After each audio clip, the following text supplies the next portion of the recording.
হলো মুসলমানরা প্রার্থনা করেন দৈনিক 5 বার এবং অজুও করেন সকলে 5 বার। অসংখ্য মানুষ সারা বিশ্বে অজু করেন পানি দিয়ে।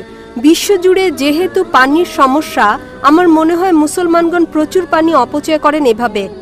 আচ্ছা, নামাজের আগে অজু করা কেন জরুরি? বোন একটা সুন্দর প্রশ্ন করেছেন যে মুসলমান নামাজ পড়ে 5 ওয়াক্ত এবং প্রত্যেক নামাজের আগে অজু করে। যখন অজু করে পানি দিয়ে করে এবং গোটা বিশ্বে পানির সংকট, তো যখন আমরা 5 বার 5 ওয়াক্ত অজু করি এতে অনেক পানি অপচয় হয়, নষ্ট হয়। এমনটা কেন? প্রথমে আমি অজু সম্পর্কে বলবো এবং পরে বলবো অপচয় সম্পর্কে। আল্লাহ সুবহানাহু ওয়া তাআলার হুকুম সূরা মাইদা সূরা নম্বর 5 আয়াত নম্বর 6 যে তুমি নামাজ পড়ার আগে অ্যাবলিউশন করো, অজু করো এবং তুমি মুখ ধোও, হাত ধোও কোনি পর্যন্ত, মাথা মাসহ করো এবং তোমার পা ধুয়ে নাও। এই শর্ত কেন?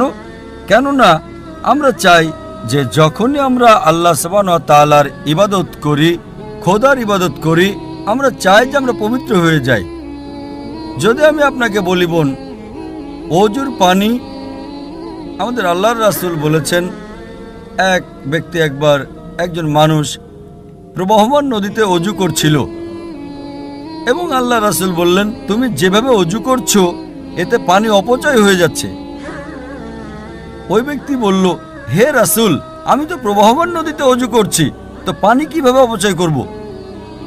আল্লাহ রাসূল বললেন, প্রবাহমান নদীতেও পানি অতিরিক্ত ব্যয় করো না, পানির অপচয় করো না। কেন?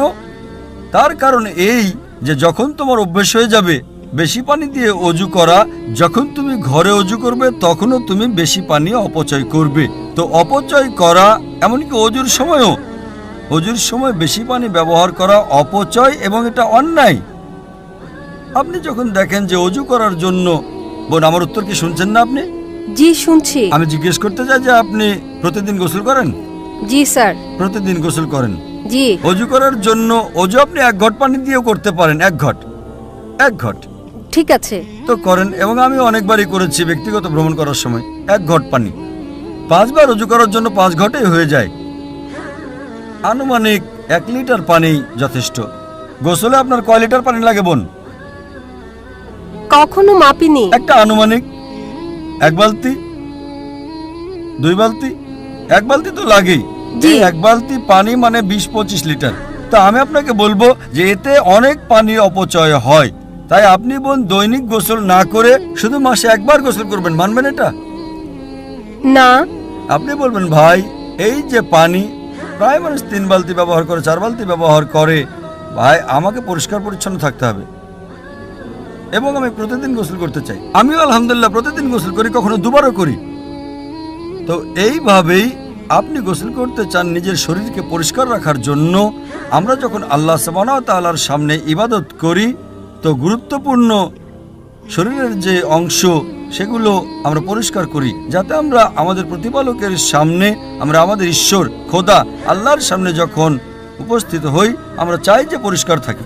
আপনি যেমন প্রতিদিন পরিষ্কার থাকতে চান, তেমনিভাবে আমরা মুসলিমরাও নামাজ পড়ার আগে আমরা চাই যে পবিত্র হয়ে উপস্থিত হই।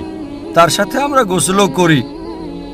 এবং যদি পানি কম হয়, যদি আপনি মরুভূমিতে যান পানি তো খুব কম, আপনি যদি অ্যান্টার্কটিকা যান তো লোকজন 6 মাসে একবার, বছরে একবার গোসল করে। আল্লাহর রাসূল বলেন যে কমপক্ষে 1 বার তো গোসল করো। পানির যদি স্বল্পতা হয়, পানির যদি কমতি থাকে, কমপক্ষে জুম্মার নামাজের আগে তো 1 বার গোসল করো। প্রথমে ফরজ ছিল, এখন মুস্তাহাব। আগে ছিল এটা আবশ্যক, এখন হচ্ছে করলে ভালো। কিন্তু আপনি যখন আল্লাহ সুবহানাহু ওয়া তাআলার ইবাদত করেন সে সময় পবিত্র হওয়াটা আবশ্যক।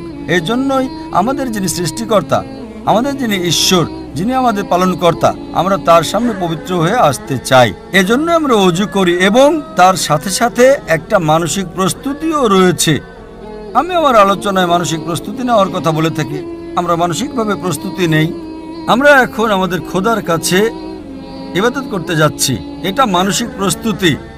যখন ওযু করি এটা মানসিক প্রস্তুতি, আর এজন্যই অজু ফরজ। কিন্তু আল্লাহর রাসূল আমাদের অনেক নিয়ম দেখিয়েছেন। ধরে নিলাম আপনি এমন জায়গায় আছেন যেখানে পানি পাওয়া যায় না, তো আল্লাহর রাসূলের হাদিস যে সেখানে পানি পাওয়া না গেলে তায়াম্মুম করতে পারো তুমি। অর্থাৎ তায়াম্মুম মানে যেখানে পানি নেই তুমি শুধু তোমার হাতকে মাটিতে স্পর্শ করো এবং তার দ্বারা তুমি তোমার হাত এবং মুখের উপর মাসা করতে পারো, তোমার ওযু হয়ে যাবে। তার মানে তুমি মানসিকভাবে তৈরি। পানি নেই, পানি মিলছে না, তার সত্ত্বেও আপনি ইবাদত করতে পারেন, আপনি তায়াম্মুম করবেন। কিন্তু যেখানে পানি আছে সেখানে তায়াম্মুম করা হারাম। যদি আপনি পানি পেয়ে যান তো তায়াম্মুম নিজের হাত জমিনে লাগিয়ে কিংবা কোনো বালুর উপর লাগিয়ে ওযু করা হারাম। তো এটা আমরা জানতে পাই কোরআনে এবং হাদিসে। আমাদের ধর্ম একটা উন্নততর ধর্ম, মাশাআল্লাহ একটা পাক পবিত্র ধর্ম, এবং একই সময় আমরা আমাদের ঈশ্বর, আমাদের খোদা, আমাদের আল্লাহ সুবহানাহু ওয়া তাআলার ইবাদত করি এবং তার শুকর আদায় করি কমপক্ষে 5 বার। আপনি বলেছেন 5 বার নামাজ পড়ার দরকারটা কেন? কেননা ডাক্তারকে জিজ্ঞেস করে জানতে পারবেন যে ভালো স্বাস্থ্যের জন্য কমপক্ষে 3 বার খাবার খেতে হয়। সেইভাবেই আমাদের ভালো আত্মার জন্য, সুস্থ আত্মার জন্য, ফুড ফর সোল, ভালো ঈমানের জন্য আমাদের কমপক্ষে 5 বার নামাজ পড়তে হয়, যাতে আমাদের আল্লাহ সুবহানাহু ওয়া তাআলার যে আদেশ আমাদেরকে দেওয়া হয়েছে, যা কোরআন মাজিদে দিয়েছেন আল্লাহ, তা স্মরণ করা হয়। এবং আপনি ইনশাআল্লাহ সঠিক পথে থাকতে পারবেন। এবং আলোচনা করেছি আমি Salat, the programming toward righteousness. যে নামাজ আপনাকে পরিচালনা করবে সম্পূর্ণ সঠিক পথে। ওই আলোচনায় আরও অনেক কারণ দেখানো হয়েছে, বৈজ্ঞানিক কারণও আছে, যাতে আপনি প্রমাণ পাবেন যে কেন আমরা নামাজ পড়ি। আশা করি উত্তরটা পেয়েছেন।